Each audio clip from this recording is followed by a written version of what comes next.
You all right, guys? Welcome to this week's episode of the podcast. We're going to start a bit differently, but firstly, how we were doing, lads?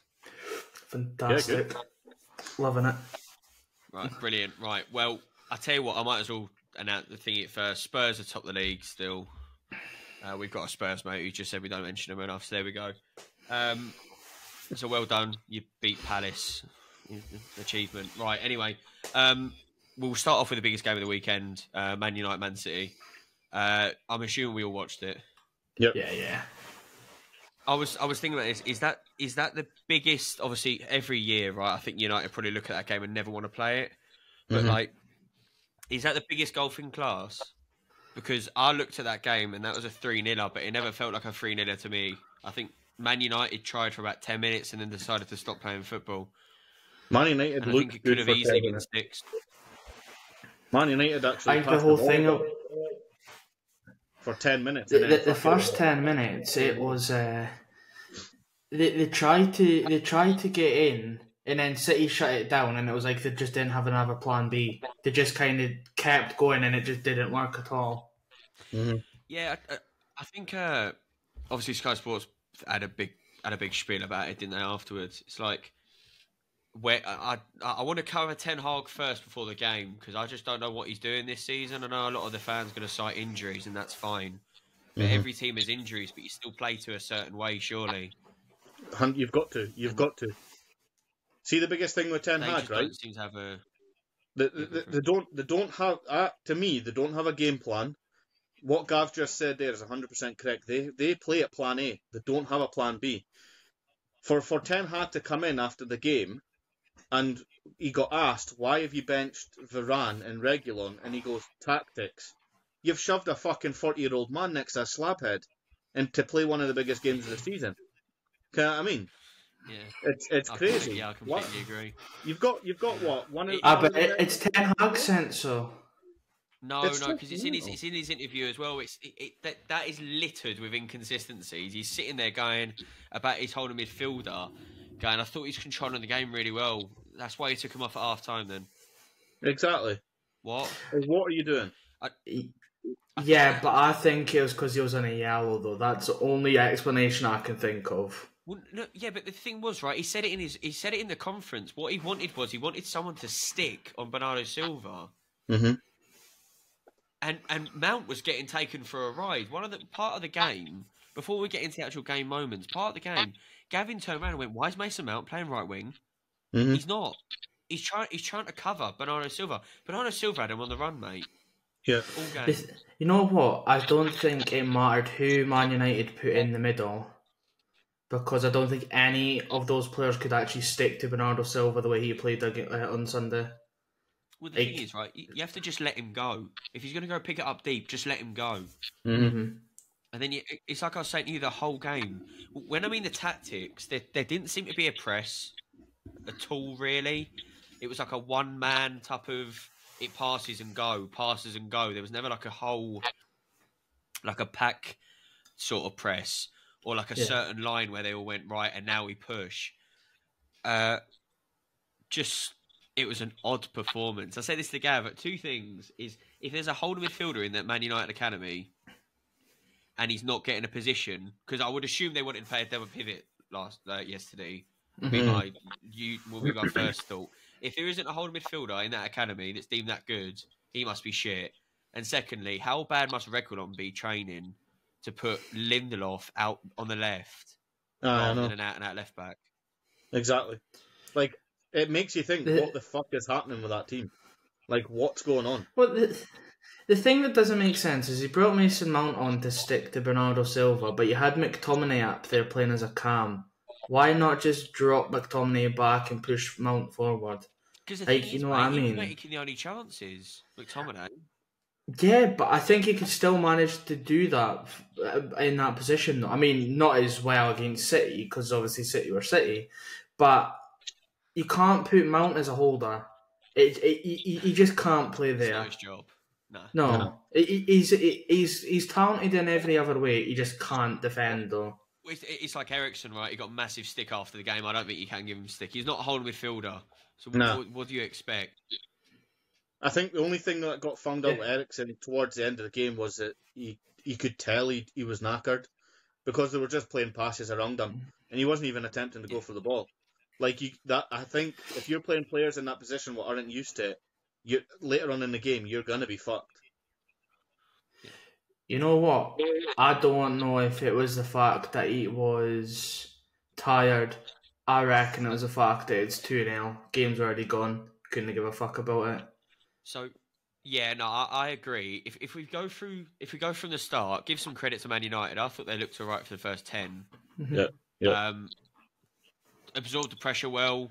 I don't know whether it was because Gary Neville said this on his podcast. He doesn't know whether it was Man United playing well or the fact that no one took the game by the scruff of the neck until Bernardo Silva literally started picking it up and just spraying it all about the place.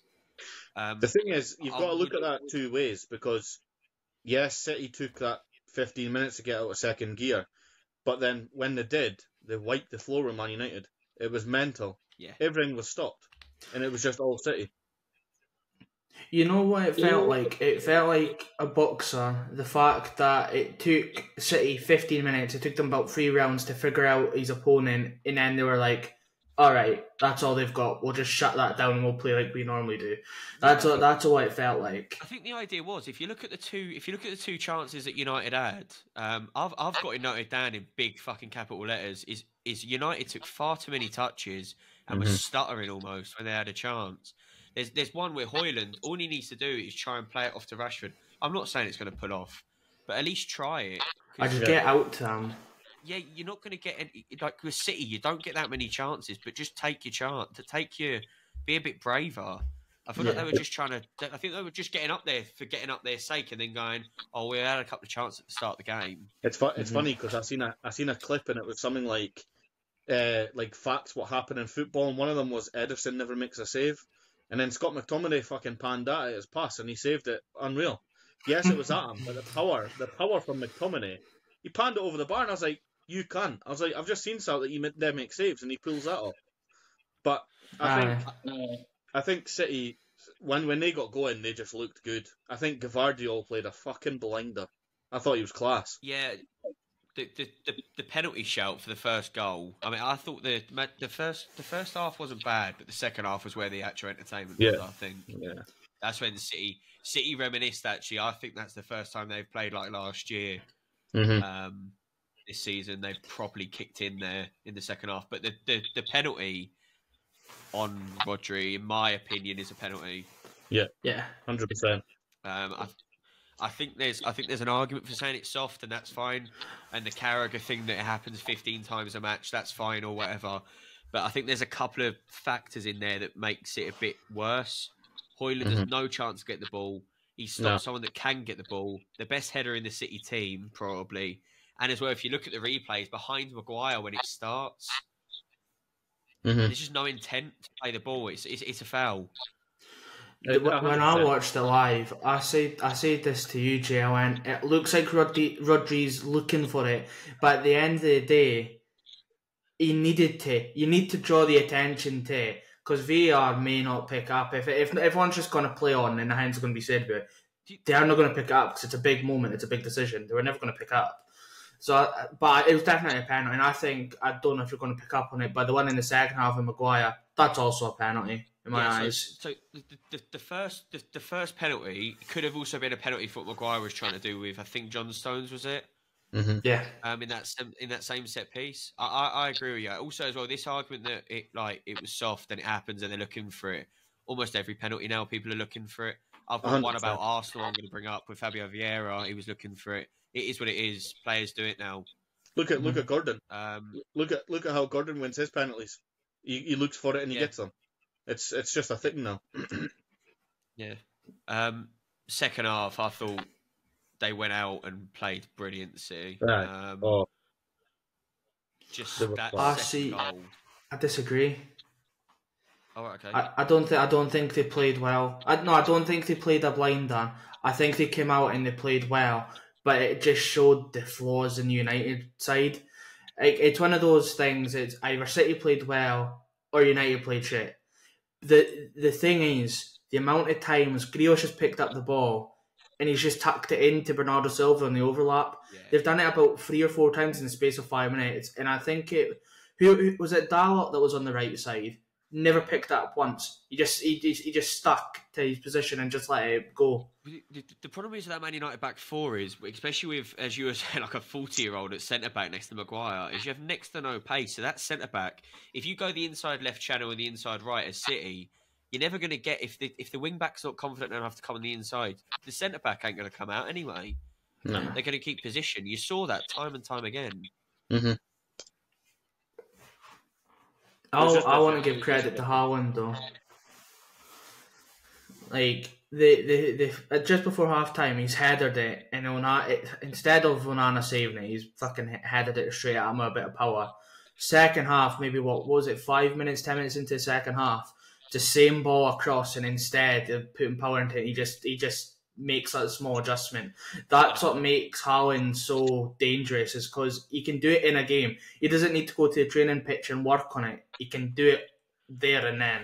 Joe as well, like, you know, like people give Pep stick, but like when you actually watch when Sky panned over to it at the end of the first half, and he scores that, you actually see what Pep's saying to him, and Pep pretty much said that to him. I think. Yeah. You don't need to be driving that in. You need to be just standing it up and letting him come across first. Just cushion it. Yeah, he's just. I mean, the manager's world class. The player's world class, isn't he? Yeah. I want to bring up. Anthony though. He is a fucking disgusting rat. Like. We're getting there. 2 seconds. We will get there because I've got to rant about this cunt. That second goal, while we're bringing it up, Evans, I think he showed how rusty he was. Yeah. I think he's gone to mark Phil Foden with Maguire. Yeah. When you've got the Premier League goal scorer Golden Boot behind you with a free header. Yeah. What are you playing at? Exactly. I don't know. There's no reason, there's no excuse for it. It's basic. You stand your ground and you mark your man. Like, you don't run away because you think you're going to header the ball. Because you've just left one of the most dangerous strikers in the world to just header it in. Maguire's sitting there, and all he needs to do probably is jump to get that cross. It's not very high. He's not properly lofted it. It's a dink, it's about a foot above his head. It worked. And it was a beautiful dink though, because it was right on the money. Because I don't think Haaland jumped. I think he just kind of went on his tiptoes and was like, he just cushioned it, as she said. Beautiful header. That 57th minute, I've noted it down as the 57th minute penalty. There needs to be a penalty called for what Maguire's doing to Haaland. He is groping him. Mm-hmm. It's unreal. He's literally. He is. I don't know. I don't even know what you call it. He's nowhere near the ball either. No. But that's what I don't agree with, is because after the game, it wasn't given as a penalty because he was never going to get to the ball. So you're telling me I can 2-foot somebody on the edge of the box because they're not going to get to the ball? That's fine though. Know what I mean? Yeah. So what Mike Dean's pretty much saying is any late runner into the box, you can 2-foot, and because he's nowhere near the ball, ain't a pen. It's pish. Stupid, isn't it? Yeah, it's just ridiculous. And it had to come from Mike Dean though, didn't it? Just had to. I don't even know if it got checked via VAR, did it? I don't think so. No, as far as I know. Well, I say to you at the time, I went, they can't go back and check it because the goal kick was already taken. It was already played on. It baffles my brain. I actually thought Maguire had an alright game, to be honest with you. But I don't know. It's going to sound really weird, but he just loves touching people. Like, I think it was off the ball, and he's just kind of groping somebody. I think it was Grealish at one point. He's just grabbed him, and Grealish just turned around and went, "What are you doing?" And he's just like, it's not mind games. Like, you don't fucking run up to somebody and feel like slap them on the arse and go, good game, lad. The third goal just tore him apart. It was exactly what City are, isn't it? The third goal, it was just beautiful. That's what I mean by I think City got back to when they cruise at times. I don't like how they play. I know Gary never said it's the best City team. I don't think it is. I think the Centurions are the best City team in the last 10 years. But I like watching them play when they just knock it about and they know they know they've won. Like, there's no pressure. We'll bring up Anthony, but I've also got a slot for Fernandes. I think I don't know whether you think this, mate. I think that's a sending off for Anthony. 100%. Why? As soon as I seen it, send him off. He's trying to injure him. Yeah. The outlash that he's done on Doku or whatever you call him, there's no need for it. It's so annoying. He should have been sent off. So he's done him. It's for anyone that didn't see it. He's skipped past Anthony, and then he's done it again. And Anthony's gone, well, fuck you then, and swiped at him.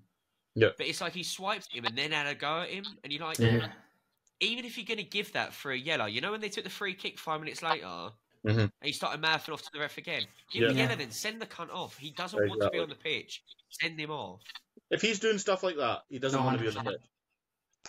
No, he was still I arguing. completely He was agree. still arguing 5 minutes later with Doku.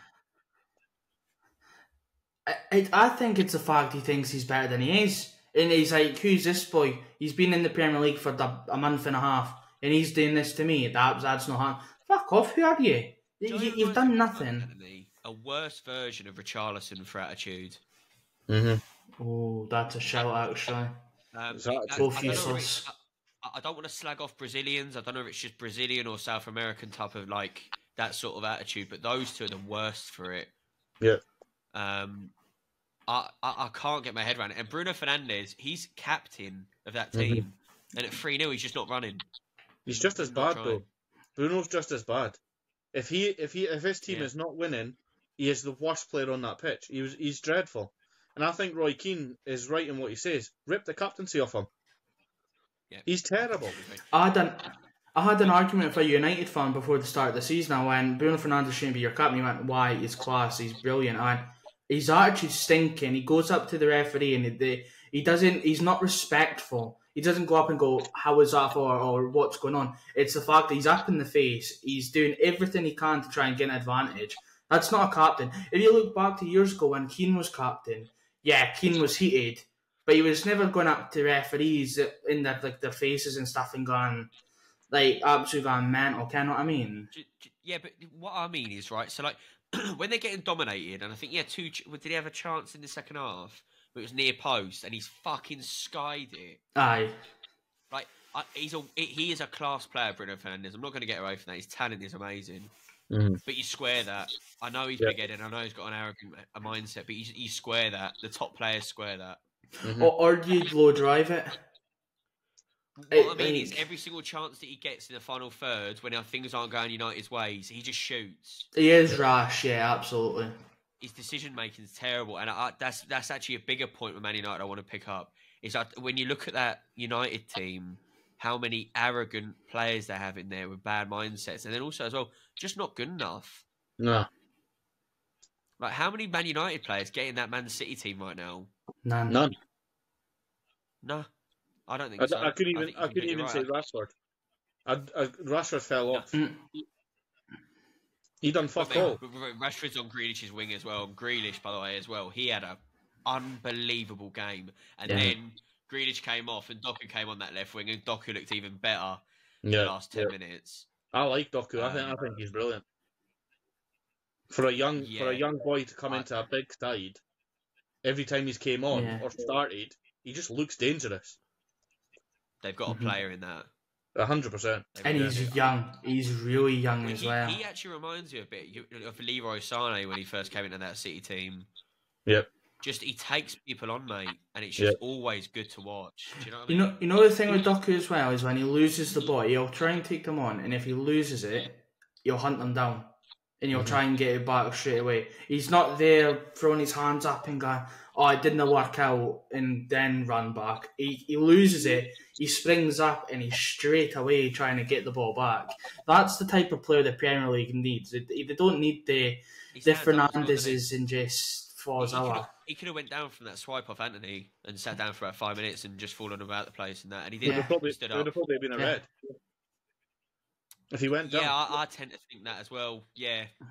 I'm not being funny, right? But you've got. Well, Fernandes done it 5 minutes later, though, didn't he? Yes, I thought Fernandes would have been sent off. It's the kick-off, innit? He's already down on his back. He's let Doku's gone past him, and he's kicked out with his studs up. I think it's a red. I don't know how they've ended up with 11 players on that pitch. That reminds me of, when Pogba came on in the Manchester derby a couple of years ago at Old Trafford, literally 5 minutes later, and he literally got sent straight off. Yeah. It's no different in that Nah. Man United team at the moment. The thing is, I the don't thing is know with what the Anthony, problem is. With Anthony, you've got the swipe, and then you've got the two aggressive hand punches off on Doku. I don't get how he's not being sent off. It's ridiculous. I would like the FA to have a look at that, to be honest with you. I know they won't, but I'd like FA to have a look at that because I genuinely think it's a bit of a joke. You know what? I don't want to say it because I'm an Arsenal fan, but it's just United. They get decisions their way all the time. Like, I'm not saying Arsenal don't, but United just take the piss. Like if, say, Partey, for instance, if he took a swipe at Doku and he's connected where Anthony is connected Doku about, it's a red. Or Xhaka. Not an awful lot of people like Xhaka, but he would have been sent off for that, no doubt, in my mind. Yeah. It's like I said. I said to you that 57th minute challenge with Maguire in that box. If that's not Harry Maguire, that's a penalty, and I do genuinely believe that. I think the refs are giving him the rub of the green because how much stick he gets. I genuinely believe that. I'm not trying to clickbait. I believe that. Which is wrong. I don't think. I completely agree. Referees aren't. It isn't their job to protect players like that. No. That's what their team and managers for. Yep, you make a mistake, you have to live with the consequences. And that's what pisses me off with the pundits at the moment, is because who was it? Was it Carragher that came out and was like, you have to feel sorry for Maguire for the stick that he's getting. Why? He's getting paid fucking shit tons. It's not like he's getting racially abused for how bad he's playing. It's the fans going, you aren't good enough, you should have left in the summer. Stuff like that. How can he not take that as criticism? You're meant to be Man United and England captain. If you can't do that, you shouldn't be there. Since being at Man United, he's not helped himself since he started playing bad. What did he say? He said last year he's not played bad in a United shirt, but he has. He rejected West Ham when we tried to almost pay him the same wage as he got Man United. He said fuck off pretty much because he's better than that. He had that altercation with the police officer a couple of years back. He's just not he's not easy to like, and I think that's the problem as well. He's so arrogant is the word. Well, the problem is he doesn't look it, right? But then his actions speak like he is. Yeah. I don't know. I want to get into it as well because Gary Neville brought this up about. Of course he did. He's going to be a recurring theme in this podcast. He brought up the reason why they lost was the structure. So it's negative. So the Glazers should have came on at half-time for Amrabat, I think, was his point. One for Onana, one for Amrabat. If you were Armitage right now, coming into that club with 25% owner, because Carragher asked Gary Neville and he didn't answer, so I might as well ask you lot. What would you do? What's the first thing you'd do? See, in all honesty, see as like a company coming in or a person coming in for 25% of the club, I'd pull out because there's more. It's this isn't going to be a quick turnaround. I don't think Man United will ever be what they used to be. It doesn't matter who comes into the club. They've got money to spend. It's a massive rebuild needs done, and they've been trying to do that with Anthony, with Martinez, with Onana, and it's just not working. Yeah. Well, you've named 3 players there that Ten Hag is managed at Ajax. It's a different league. I understand they might be good in their own ways, but they need to be exceptionally good to play for Man United. Because Man United, history-wise, are the best team in England. Everyone can admit that. City are coming up behind them, but United are the best, history-wise. The fact that, one, the Glazers don't actually give any statement whatsoever of what's going on. Who's coming in, did you say? It's Armitage. He owns Nice. Yeah, I don't know what he's going to do, if I'm being honest. I think hiring people to do different jobs, like a sporting director, goes wonders. Because when we signed Edu, the first couple of seasons were rocky, but he's done wonders since he's came in. But the thing is, I don't know what they do first. Do they get the players out and just start rebuilding, or do they go from top to bottom This was, to I get was folk going to out? say this, and I don't think Neville's got the bottle to say it because I think it includes a couple of the players that he really likes. I think if you look at the constant in that, right? So all of the managers before they've been sacked since Fergie, if you look at it, it's come from Carrington, from a player saying that they don't believe him believe in him anymore. Mm-hmm. If you look at that squad, the only people really that's left in that squad is Marcus Rashford and a couple of others. Mm-hmm. In my opinion, I agree with Gav. I think they need a cull. They need to get rid of just shit. Gone. Mm-hmm. Yeah, Marcus Rashford's a good player, but I don't know if he's got a bad mentality or whether he takes it to heart when they don't play well because he's a Manchester lad. So he automatically blames Ten Hag. Mm-hmm. But I don't take the point of saying they need to buy best in class because Liverpool have done it for years now, where Klopp has built underneath him players from fucking Hull and Southampton and made Mane one of the best wingers in the world and Robbo one of the best left backs in Europe. And you don't need to buy £70 million stupidly bang average Norwegian talent or Denmark talent, wherever he is, from Atalanta because he's had one good season. He scored 9 goals and he's 70 million. And for United fans to bitch and moan that they don't have the money to spend, what was it? 50 million for Mount. It was 60 odd for Højlund. That's 110. Well, there you go. It's more. That's more than what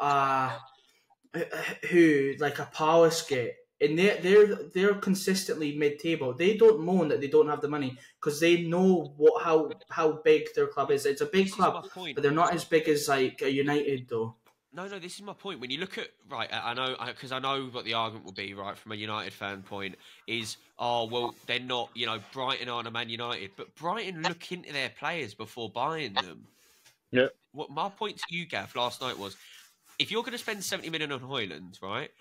Don't spend that. Spend 100 million on Kane, and even if Ten Hag gets sacked, you'll still be able to use Kane. Yeah. If a new person comes into Man United, what are you going to use Højlund for? I know it's probably controversial. I don't think he's that good. I don't see him what the affinity is with him. Marcus Rashford has spells. Anthony Martial's still there. I don't know really when I actually realised that, but I just... It says something when he goes on loan to Sevilla and then at the end of the season, Sevilla basically ships him off and is like, job done. They didn't even want him. Surely these players, when you look through that Man United squad, maybe how many players would then get sold to another club? Mm-hmm. So like Varane, maybe, Casemiro... You're running out, really. You are. I don't think any Premier League team takes Bruno Fernandes right now in the top 6. I think United have got too many superstars. They've got too many personalities. Superstar up here. Yeah, arrogance, mate. Yeah, no, it's true. Casemiro, he's won Champions Leagues, he's won World Cups. Fair play to him, but I think he thinks he is the Casemiro of 5 years ago that he can still play like that. He can't. Fernandes thinks he's better than he is. I think he thinks he's better than KDB by miles, and it's so wrong. I'll take a one-legged KDB rather than fucking Fernandes. No, there's too many of those. Do you know you take? This is my point. You know you take Eze. You would take Eze right now over Fernandes. Oh, absolutely. Yeah. So that's what I don't understand, right? Eze was lighting up the Championship with QPR, but Man United think they're too good to go there and buy. So instead they go to Atlanta and buy 70 million, or go to Porto and buy someone, or it's just ridiculous. And I want to touch on it because it was years ago. Mourinho, the amount of players that came out and go, we don't back Mourinho. What, one of the best managers there has ever been in football? You don't think he's the man to take Man United forward? What the fuck are you on about? And I think he made it harder when the owners weren't backing him at all. I think what did Solskjaer come out and say? He's only allowed one big name and the rest have to be like small names. I'm like, it's a lot of shite. But then you can't have it both ways, right? Because you can't turn around and go, oh well, Ollie and Mourinho were told they can only have this, but then Ten Hag's allowed everything, and then Gary Neville moans that Mourinho wasn't able to pick his transfer targets and Ollie wasn't, but then turns around and goes, oh well, actually, Eric Ten Hag's had too much control. Well, what is it? Then? Yeah. Do you want your manager to decide what players they have? Do you not? He's on about director of football. I think he wants the job. I think that's probably why he's bringing it up so often. Well, you brought it up when we were watching the game. Well, watching the post interview. Well, the pundits, and you even noted. Gary went when the Armitage comes in. He needs to put out a statement. But then a couple of years back, he was going that officials shouldn't have to come up with statements to address the problems. It's like, well, what one is it? Do they? Do they not? But then he quotes City, right? He quotes City. He constantly quotes Man City. Yeah, they're the excellence. They're excellence, right? If you look at the last three biggest projects in the last couple of years: Newcastle, City, and Liverpool. When did you last hear from Newcastle's owners? When did you last hear from Liverpool's owners? When did you last hear from Man City's owners? They aren't visible. They don't want to be visible. So why are the Glazers expected to make a weekly podcast about what's going on at Man United? I should carrier pigeon to Old Trafford. Because there's a leaky roof. Aye. What? It just it baffles my fucking. But we could go on about it for another couple of hours, to be honest with you, because I just it's the fan base. I understand they're trying to find someone to blame. I get that, but listening to Gary Neville is not the way forward because he doesn't know himself. I mean, he sacks managers on a whim at Salford. Like he has a big fucking wit to speak, doesn't he? Oh, he couldn't even bloody manage in La Liga. Never mind run a fucking football club. Well, that's what I'm saying. So, like, he turns around and goes, "Oh, but I can't really see what Ten Hag's trying to do in regards to like the play style." So then it's Ten Hag, then. Yeah. But Ten Hag's part of the problem because who genuinely thought Ten Hag was going to win a league with Man United? United fans. I think Jose Mourinho, when he was in charge, he got them to second, and he turned around and says that'll be the best that they ever get. Correct me if I'm wrong, but they've never beat that. They've never even matched it. Nah. No, I think they did match it. Did Ollie get second? Got them second or third. Yeah. Yeah. It's just crazy. Don't get us wrong. I fucking love it because I hate the fuckers and I love their downfall. Yeah, but something needs to be because they're not a likeable team either way. Are they? No, if they lose, they're not likeable because they moan about. Do you know what the problem is? We're United fans, and like you'll hear me on this podcast almost every week when we're West Ham lose. It ain't the fact that we've been shit. I can deal with shit. I can't deal with lack of effort. Yeah. Man United fans don't do that. They blame the boards, or they blame the manager, or they blame the money, or they blame the fucking leaky roof. That's exactly what I was going to say. I don't understand how fans aren't allowed to voice an opinion on a player that hasn't performed well. What's it going to hurt their feelings? Oh no, he's going 280 grand a week. Oh no, he's going to be so hurt with that, isn't he? Like it's like I've got on TikTok. I wasn't allowed to criticise our captain Odegaard because no other fans are allowed to voice an opinion on the players that aren't performing well. I think players need to hear when they're not performing well because if they don't, they're just going to keep doing the same. It's just going to be a complete and utter cycle every game week. To be honest with you, though, I don't think Man United players would care if you told them they weren't playing well. I don't think they give a fuck. It's not to take them out. I just don't think they would. You know what though? It's the same. They'll get in anyway. Rashford could have a shit season. He'll still manage to get in the team though. Oh yeah, no, of course he would. Yeah, but this is the thing as well. It's not to like because they're going to hate this comparison. Liverpool didn't have a holding midfielder. That's where my thought process went. Didn't have a holding midfielder last year for part of the season. They went in the academy and grabbed a 17-year-old or an 18-year-old or whatever the Spanish guy is. And went, I tell you what, you come up and you play. And if you make a mistake, you make a mistake. It comes on our shoulders. It doesn't come on yours. Yeah. But they just don't do that. They go, oh, we need a holding midfielder. Let's go buy one for 80 million. You're like, no, they don't. They don't spend money. That's what. Oh no, but they don't spend the Glazers' money. I mean, it's their club, so they're allowed to decide what money they spend. But that's fine. Is there any last words on Man United? Nah. Serves you right, cunts. Actually, just finally to ask, because I will ask: will Ten Hag be the manager by the end of the season? Nope. Yes. No. I do. I think it's dependent on Armitage. If Armitage comes in, I think he will be. I think if he doesn't, I think he'll be sacked. I got them as second in my season predictions, so that's pretty much done. I would think, because they aren't getting anywhere near that. I wouldn't think, but we'll move on to bigger and better things, shall we? Can we start off with Arsenal? Let's leave West Ham till last. I'm done with it. But we'll give your voice a little break now. Just want to put just to say before you go through the game review. One of us did put 5-0. That was me. Oh, was it you? No, Ben put 4. Thank you. I put 5. Nketiah, Gav. Go for it. I don't know what happened to him. Fuck, he turned like a firecracker up his arse or something. Oh, that's exactly what it is. Well, because I gave him praise last week. Ken what?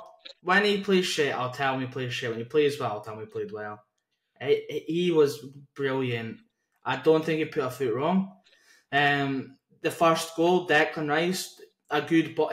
It was a weird one because it wasn't like a world-class ball into him. It sort of... It got to the destination. No.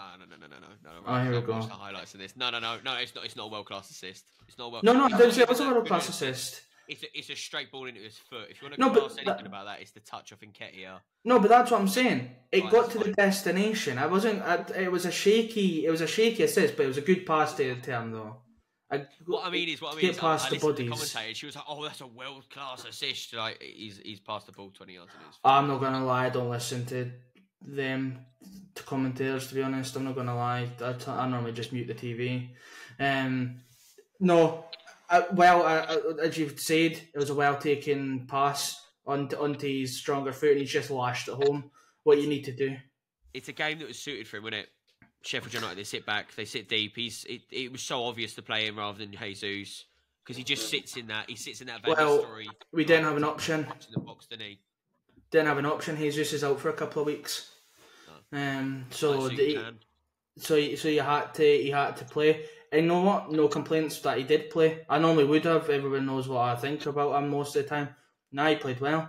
I'm trying to think what was the second goal. The corner.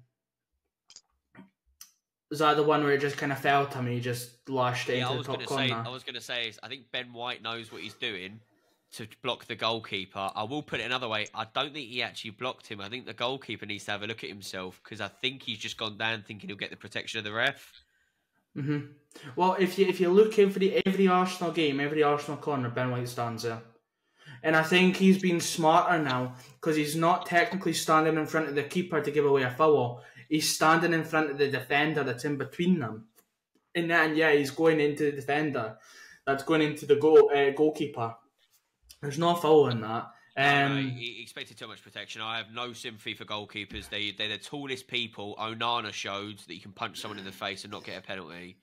Do it. And Robert Sanchez, but we'll just skip over that one. You know what?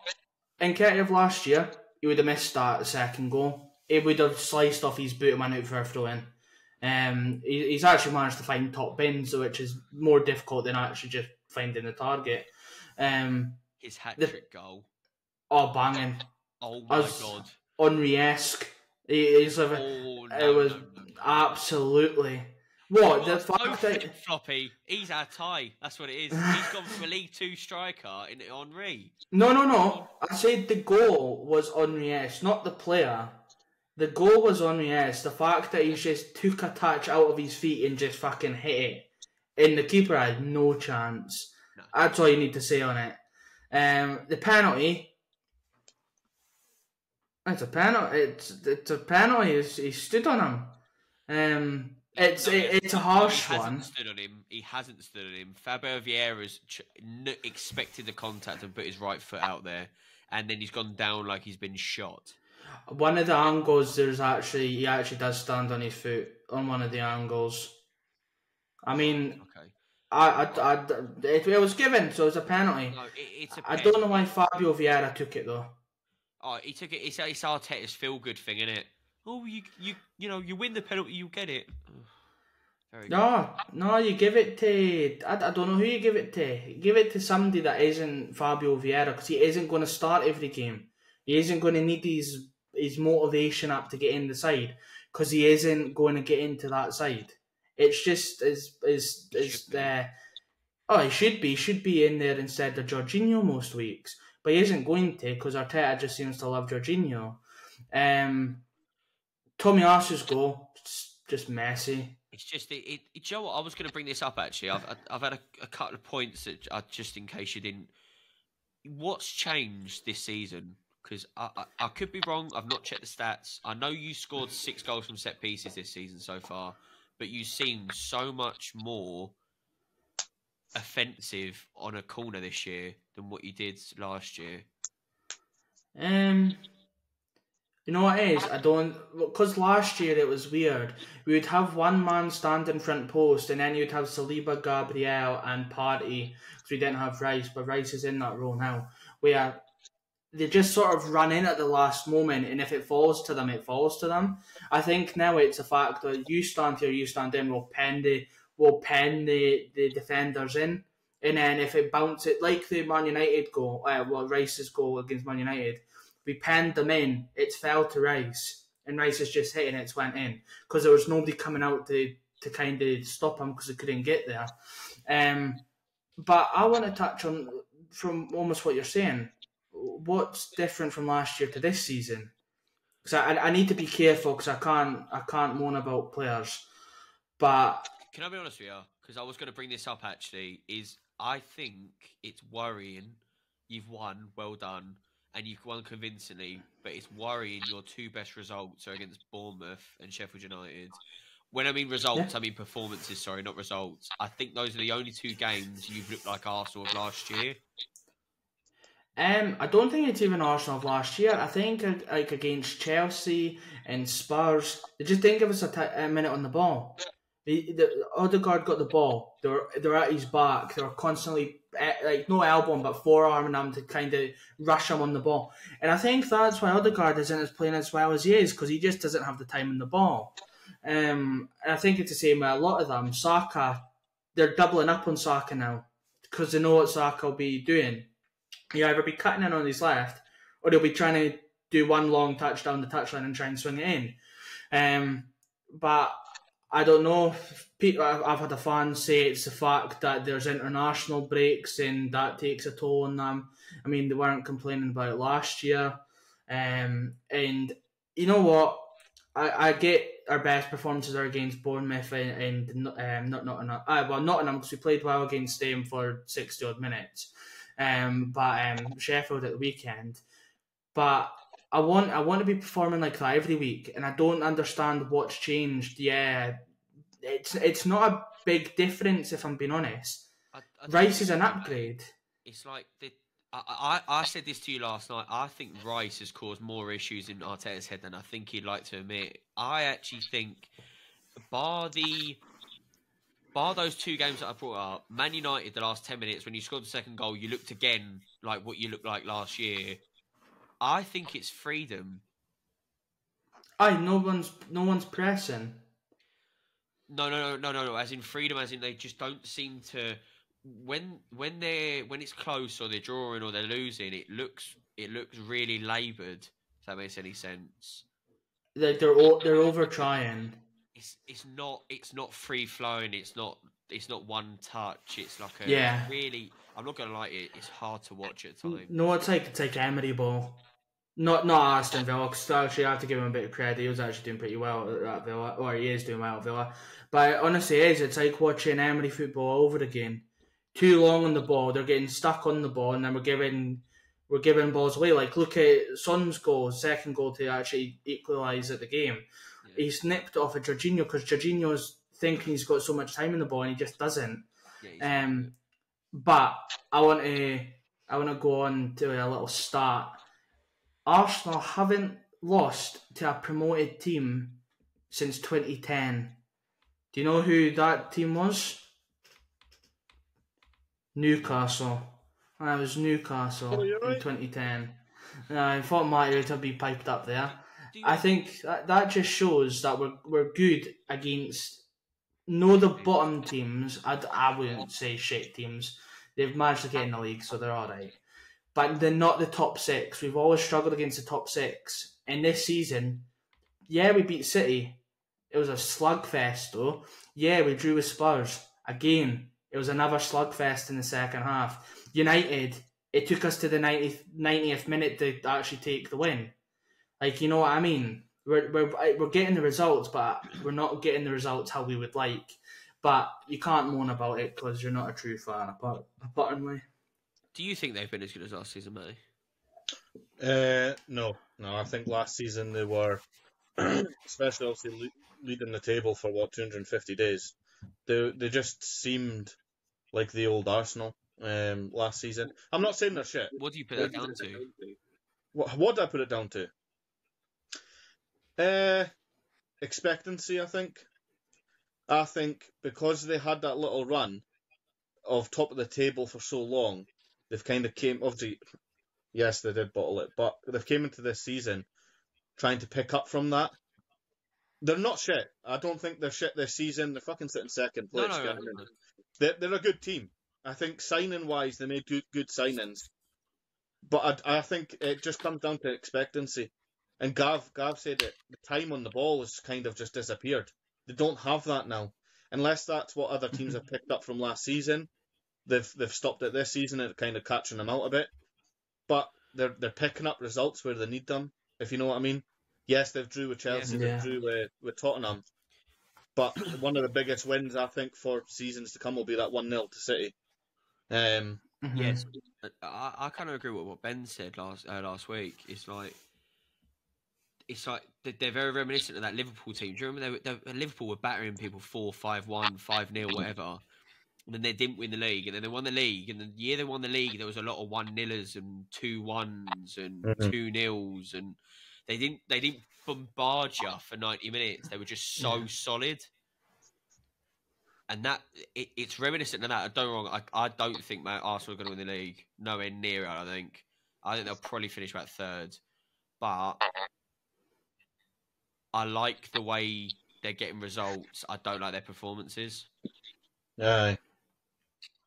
It's another thing. I said it last week and I said the week before. Is they're looking for the perfect goal. Just get it in against City. Martinelli shot. He took a deflection. It went in. Rice. He's took a shot. It went in. Just get the balls in. I don't care how it gets in the net, as long as it does. But yeah, 5-0. It shouldn't be in the net. I've released a TikTok. Go and have a look at our TikTok. We release them mostly daily. Ramsdale should have been in. I said that Arteta needs to swallow his own pride and actually admit Ramsdale isn't a shit keeper, or he isn't a lesser keeper than what Raya is. If I'm being honest, they're quite equal, but Ramsdale just seems to actually have a cool head on himself. No, I'd agree with that. At what point do you drop him, Raya? Or you think he should be dropped now? I think he needs to be dropped now. Right. He almost cost us against Sevilla. He almost cost us against Chelsea. There was another City as well. Almost against City as well.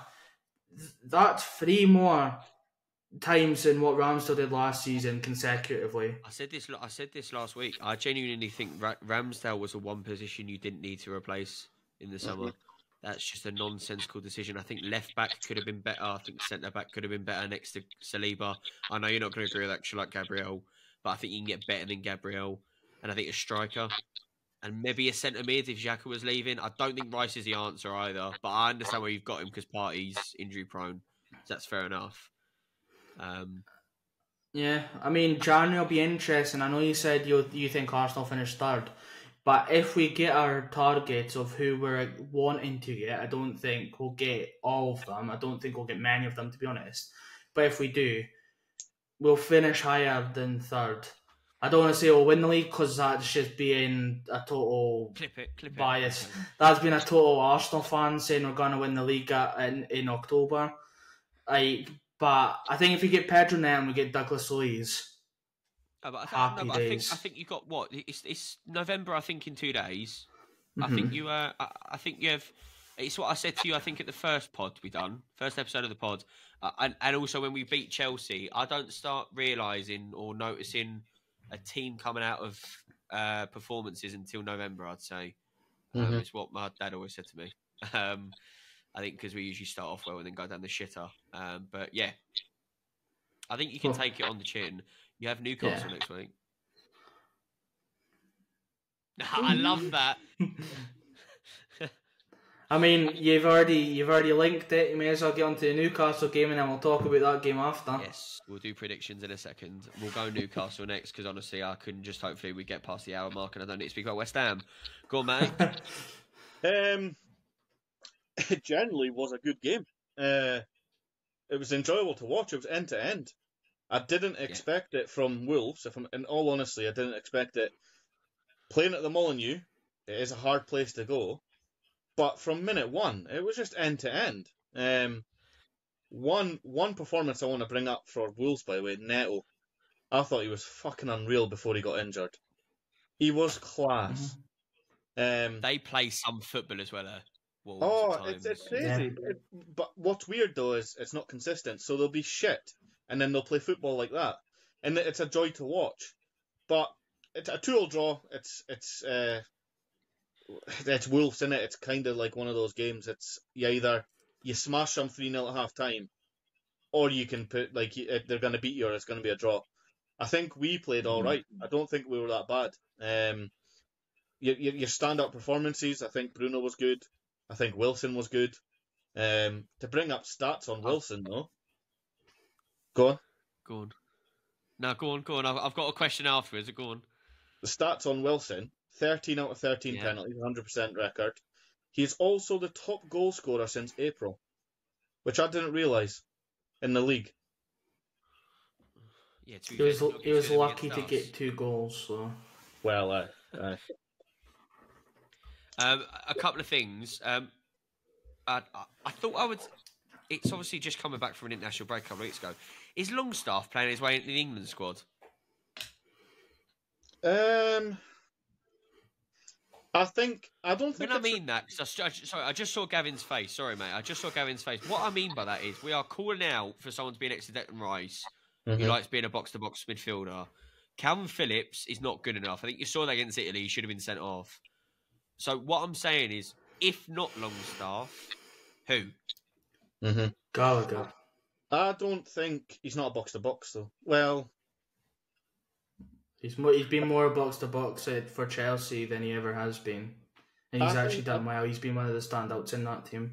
I don't think it's a ridiculous shout to put Longstaff up there for a potential England call-up, because he does it.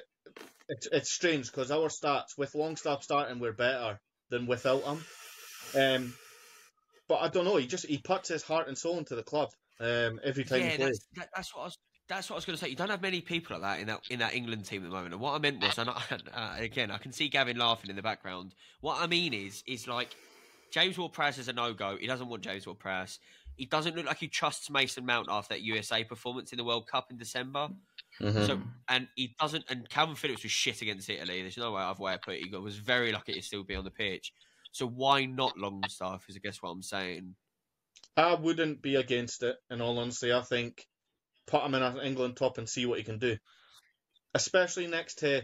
I'm not saying we don't have big players because I believe Bruno is a big player, but put him next to Rice. See how they work off each other. You never know. It's one of those you experiment with players. Ever since he's came back for injury, he's played. I think he started every single game. He's scored recently as well. I don't think it's a bad shout. He's not played that bad. Gav? He doesn't get in. Okay, who gets in front? I've said already, Conor Gallagher, easy. I think he's so much better. And as I said, he's been one of the standouts for Chelsea so far. And Chelsea have been poor, but he has been consistently pretty decent. And I think that's what England need. They're so up and down when it comes to some games. They can play us off the... Well, look for Scotland instance. You beat us, fair enough. We didn't play well, but yous did. And then the next game, yous didn't play well at all. You're so up and down. If you put a Conor Gallagher in there, He just works. Honestly, he's just legs. His work rate is just second to none. The reason why I thought that is I agree with Matty. I think he should be given a chance. I don't see what the problem is. I think you've got a year now into the tournament. I know it's the Newcastle thing. I just wanted to bring it up. It was a thought that I had while I was watching the game. Both the Wolves goals are lovely, aren't they? Oh, the penalty for Newcastle, you calling it a penalty? Not a chance in hell. Right, okay, at least you're honest. That's fine. Nah. When I was watching it, right? See live watch. I was like, oh yeah, fuck our penalty. Give us it now. See when they slowed it down and showed it, I was like, holy shit. I was like, there's no way that's a pen. But I was very surprised they gave it as a pen. Very surprised. Is that just another... The ref didn't, right? But VAR did? No, yeah. Ref did. Oh, did the ref give it? Oh, yes, he did, yes. Yeah. Yeah. Right, so I'm assuming it was the stupid argument of it wasn't a clear and obvious error. Mate, they looked at it for fucking ages. Fuck it. In all honesty, about 10 or 11 playbacks. There's a massive touch off the Korean guy. And then obviously Shards took the ball. But also the Korean guy has touched it. He stood well. there. It's weird. That's my thing. He does take the ball, but he just sort of stops and waits to be tackled. Well, not even tackle, just wait to be hit and then goes down. But I don't even think there's mega contact as if he's followed through to clear it. But I think it is. I think it is the case that it was given and it wasn't. It could be overturned. See to touch on Shar. His performances have been fucking unreal. See, as a centre back, Ken how obviously Wan-Bissaka's got this tackling trait. Fabian Schär, by the way, his tackling at the minute is on point. Will you look at a player? Is Botman fit? Sorry? Is Botman fit, or is he still out? He's back training, I think. Is he? Yeah, so I think Lascelles will be out and Botman back in, but it's a decent partnership. But any time a player looks like he's going to get past Schär, he slides and wins the ball. It's crazy. Yeah, I think that's 2 seconds. Let me just. I'm trying to think. User up at 6th now. 6th. Yeah. You'll be. I mean, Villa are above you. I don't want to dig out Villa. Villa won't stay there. I don't think. I know they've just passed us. Yeah. But I don't think so. I just want to touch on the 2 goals for Wilson. I think he's lucky to get 2. Both of them have been Sa's mistakes.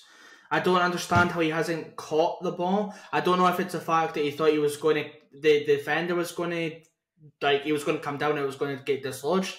But he's just sort of instead of catching it, he's just kind of squeezed out his hand and went to Wilson. Fair enough, Wilson, you need to be there to take your chances. Fair play.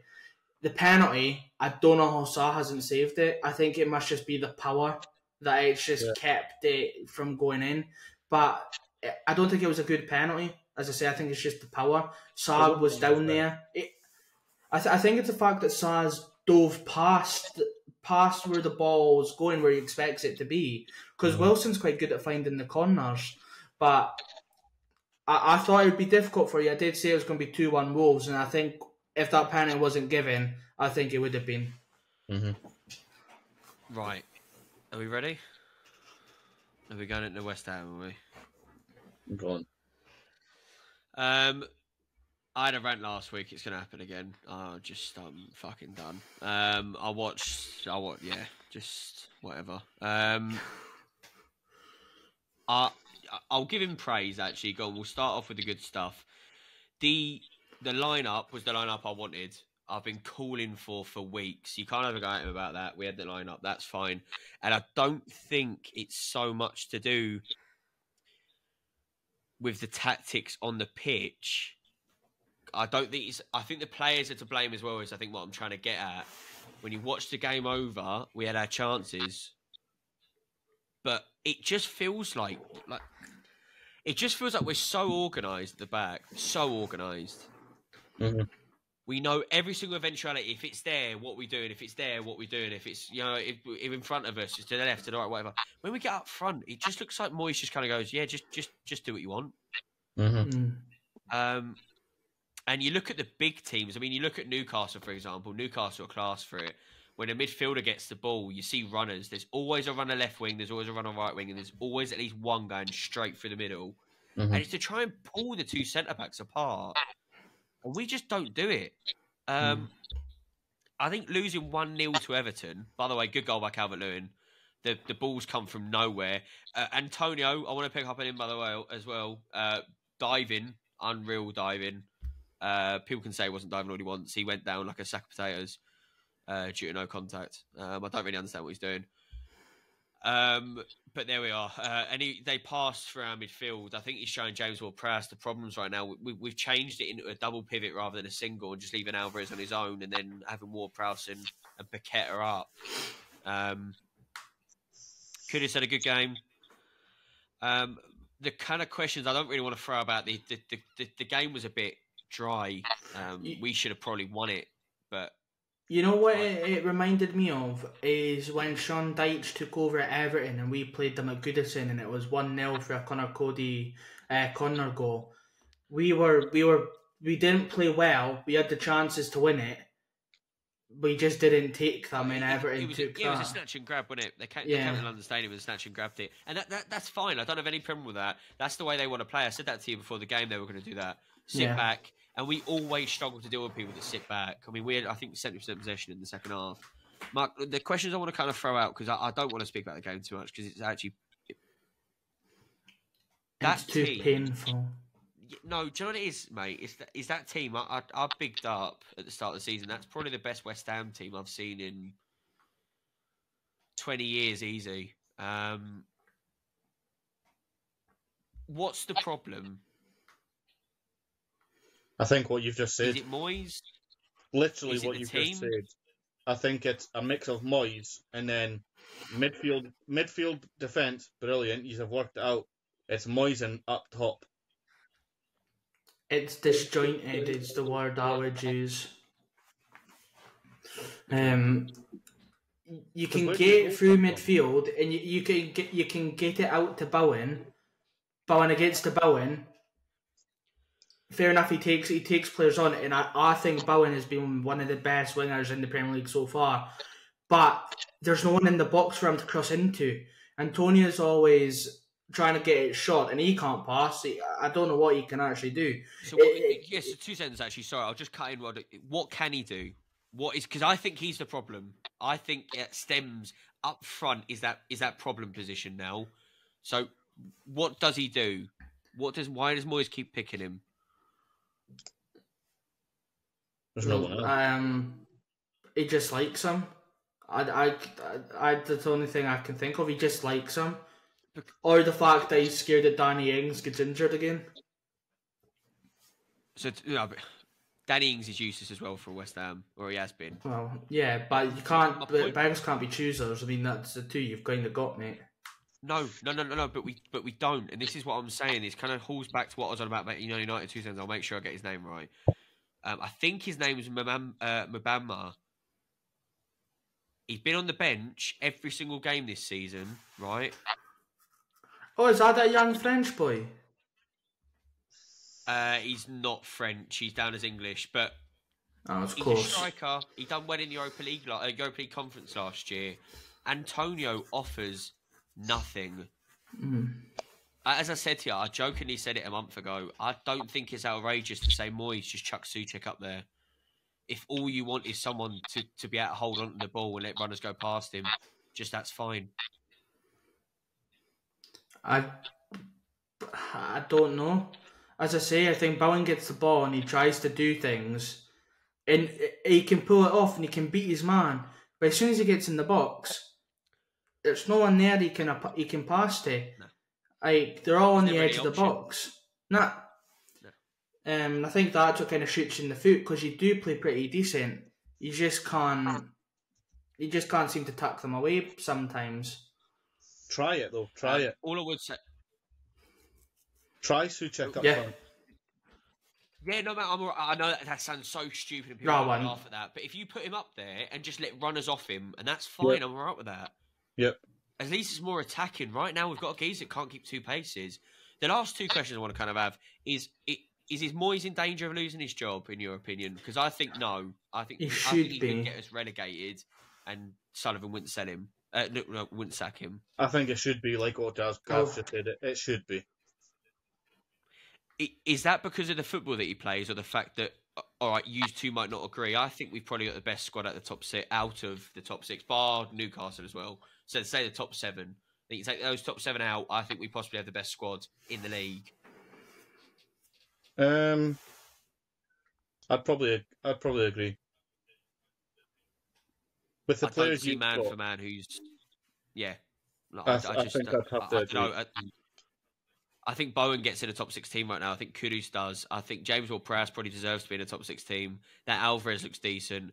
Zuma, Agüero, both decent. It's just Areola looks really like Fabianski as well. It's worrying actually after the start of the season. He had a few good games and I praised him, but he's too inconsistent. You know what he's like? He's like Melier for Leeds. Some games he could be fantastic. He could be diving all over the bit, saving every goal. Every shot, sorry. And then other times he can slip on his own arse and let the ball fucking roll in. But yeah. I didn't really want to mention it any further. That's me pretty much done with West Ham. We'll quickly just do predictions if that's all right. Who have West Ham got? You have Arsenal, Newcastle. Yep. Gavin will start off with.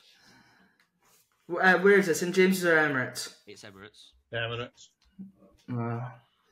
Let's hope Newcastle don't go and just sit in their own fucking box again. 2-1. 2-1 Arsenal. No, it's not. It's just 2-1 Arsenal. I think it'll be very, very tight. I think it could even be a draw. But I think it could be 2-1 either way, but I'm going Arsenal. Come on. Matty? 2-all.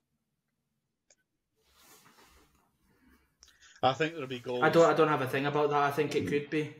I think there'll be goals, but I also think we match them with the legs. I think we will high press them like we do. I disagree. I think you do us 4 legs. We only play 60 minutes of football. I think Newcastle 3, Arsenal 1. Ooh. I swear to God, if you get that right, I'm no fucking coming back on. There's so many reasons I want to say that. I don't think Arsenal's played a team this year that's actually in form. I know it's such a stupid thing to say, but do you know what I mean? And the only team they have played, in my opinion, that's properly in form was Spurs, and they were lucky to get a point. To be honest with you, in my opinion, I know you're not going to agree with that, Gav, but I think Newcastle will put you to the sword. I think the biggest issue you lot have is passing through a press. And the best press in the Premier League, bar City's and Liverpool's, is Newcastle. I think midweek will have a toll on us. We both played Champions League, which was last week. We both played on Saturday. We're both playing on Wednesday. Then we're both playing on Saturday again. And I don't think either one of our teams are going to change that much. But yeah, it's going to be piss easy as long as you don't fucking get your camping stools out and sit in the fucking goal line again. Right, that's not us though, is it? I don't think that's us anymore. We are a fast-paced, chasing down team at the minute, so we'll see. Brentford, West Ham at Brentford. Oh, 2-0. Brentford. Yeah, thought that as much. Fuck you. That's fine. Go on, mate. 2-1 West Ham.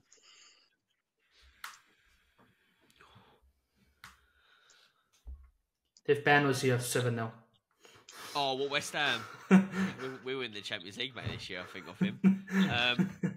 I think we'll lose. I think we'll play a full team against Arsenal Wednesday, thinking that Arsenal won't, to save himself for Newcastle, and I think we'll probably be leggy against Brentford, and that is not something you want to be against Brentford. No. And I reckon 2-1 Brentford. I don't know where the goal's coming from for us, to be completely honest, but I hope we get one. Yeah. What's the standout game for next week?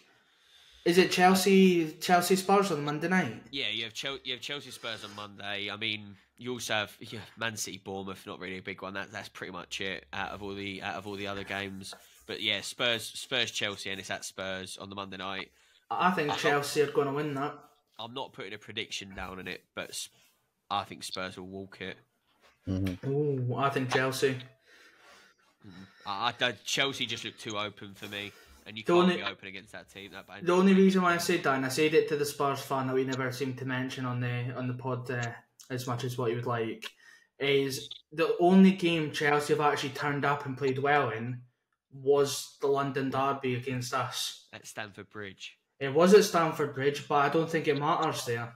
If I'm being honest, I think they can go there because they don't have much pressure from what they did coming into the season. They can just go out on the pitch and go, let's just fucking play football.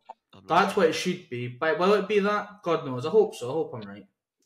Well, I will try and get another set of predictions right this weekend because it is hard to do it, obviously. But I'm trying to pull the pod. There will be another video as well, most likely on Wednesday night after we get put out the League Cup. Which Gavin will like to do the intro for because he's hosting that one. Cheers. See ya.